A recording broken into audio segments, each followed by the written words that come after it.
Jessica and I have certain words that have special significance when we're talking about startups. The highest compliment we can pay to founders is to describe them as earnest. This is not by itself a guarantee of success. You could be earnest but incapable. But when founders are both formidable and earnest, they're as close to unstoppable as you get.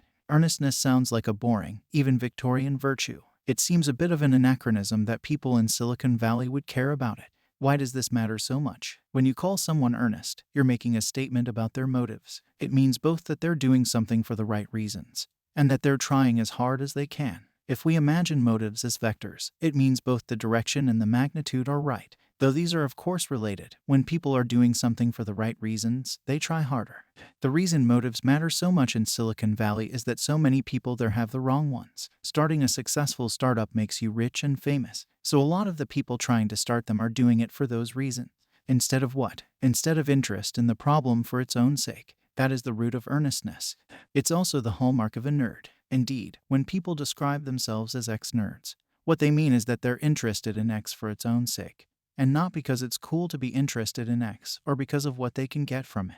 They're saying they care so much about X that they're willing to sacrifice seeming cool for its sake. A genuine interest in something is a very powerful motivator. For some people, the most powerful motivator of all. Which is why it's what Jessica and I look for in founders. But as well as being a source of strength, it's also a source of vulnerability. Caring constrains you. The earnest can't easily reply in kind to mocking banter, or put on a cool facade of nihil admirari. They care too much. They are doomed to be the straight man. That's a real disadvantage in your teenage years, when mocking banter and nihil admirari often have the upper hand.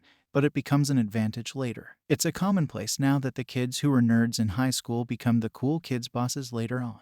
But people misunderstand why this happens. It's not just because the nerds are smarter, but also because they're more earnest. When the problems get harder than the fake ones you're given in high school, caring about them starts to matter. Does it always matter? Do the earnest always win? Not always. It probably doesn't matter much in politics, or in crime, or in certain types of business that are similar to crime, like gambling, personal injury law, patent trolling, and so on. Nor does it matter in academic fields at the more bogus end of the spectrum. And though I don't know enough to say for sure, it may not matter in some kinds of humor. It may be possible to be completely cynical and still be very funny.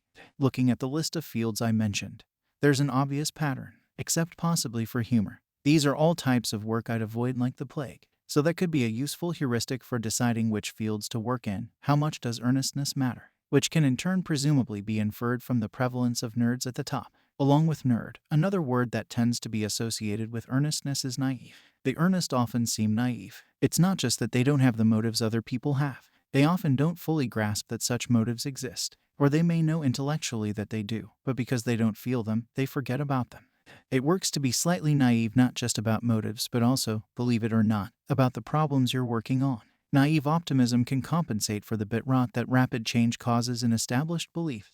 You plunge into some problem saying how hard can it be, and then after solving it you learn that it was till recently insoluble. Naivete is an obstacle for anyone who wants to seem sophisticated, and this is one reason would-be intellectuals find it so difficult to understand Silicon Valley. It hasn't been safe for such people to use the word earnest outside scare quotes since Oscar Wilde wrote The Importance of Being Earnest in 1895.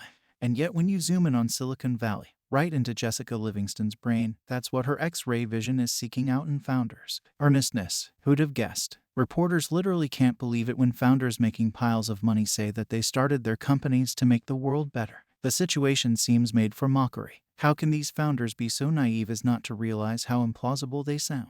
Though those asking this question don't realize it.